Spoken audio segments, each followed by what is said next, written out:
regarding bodily autonomy. If you want the freedom to have...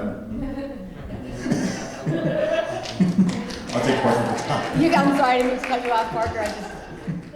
Regarding bodily autonomy, if you want the freedom to have an abortion, how do you justify forcing farmland to participate in an ordinary life?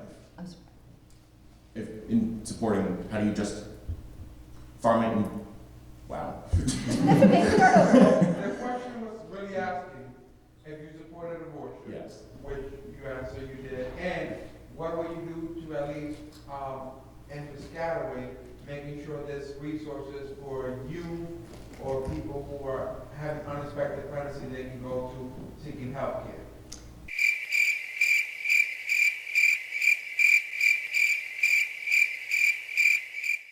I personally am not expecting to need to have that kind of healthcare, but I want to have control over my body anywhere I go in the United States, and I think every person should have the right to control their body themselves by however they want, and that is like the definition of bodily autonomy, right?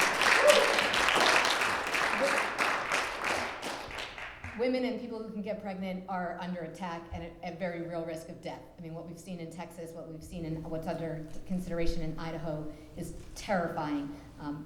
I want to say 10 or 15 years ago, I was talking to somebody who was running a national organization, and she said, we don't have to worry about choice; it's taken care of. And I believed her. I was like, okay, this is, abortion is protected, and it really did not take long, and it did not take much for half of our population, more than half of the population, to actually lose our rights to be a full citizen of the United States.